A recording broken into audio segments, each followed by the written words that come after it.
I'm good? Okay. So the book of Philemon, Philemon. The actual way you pronounce his name is Philemon. Okay. So this is the shortest letter written by Paul when he was a prisoner in Rome.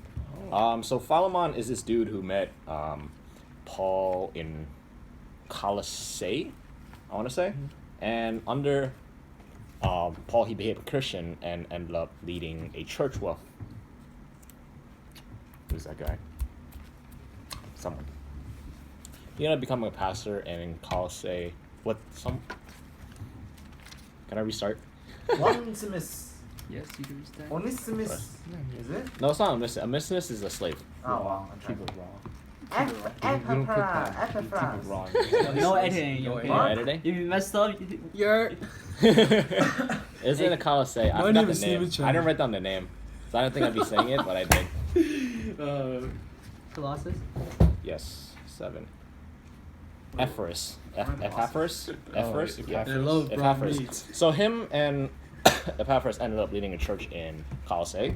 And so this letter was written by Paul to Philemon, and it was delivered by Philemon's slave, Onesimus.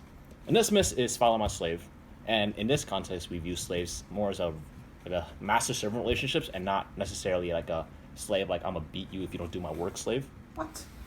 Oh, I know, right? It's almost like they were civilized back then. And so what caused this letter to be written was that Onesimus ran away from Philemon, or ran away from his house and left Philemon's household.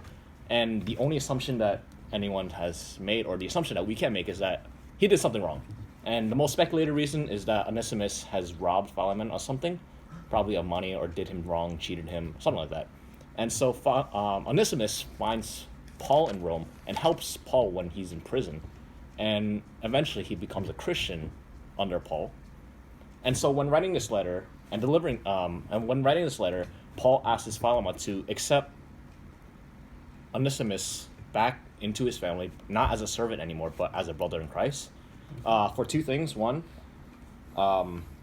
he has become a Christian under Paul, so he not only has purpose as a slave, he not only has a purpose as a slave, but he now has a purpose under God. He can now serve under Philemon, because Philemon is a Christian as well, and for God. And Paul not only asks, he doesn't push Philemon to accept his apology. Paul asks Philemon to do this out of love, and we see this in verse 15. I'll read that to you guys real quick. In verse 15 it says, "It may be that Onesimus was away from you for a short time so that you might have him back for all time. Now he is not just a slave, but much more than a slave. He is a dear brother in Christ. How much he means to me and how much he will mean to you, both as a slave and as a brother." So here, Paul is just saying that this is who Onesimus now is, and just to accept him now as a brother of Christ, rather than, instead of punishing him for coming back, accept him as a brother in Christ. And although Paul sends Onesimus back to Philemon, there are some debates about, if they still are in a master-servant relationship, because Onesimus is still a slave. If we look at Deuteronomy 23, verse 15, go all the way back. This is New Testament.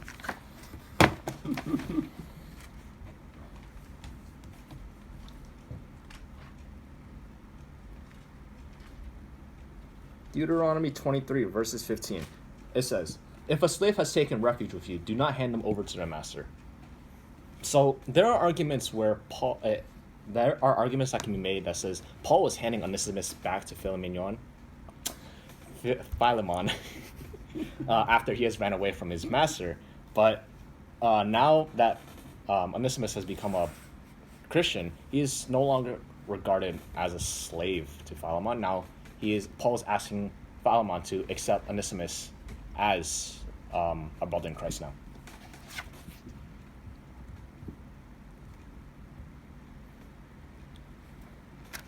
As I said again, Paul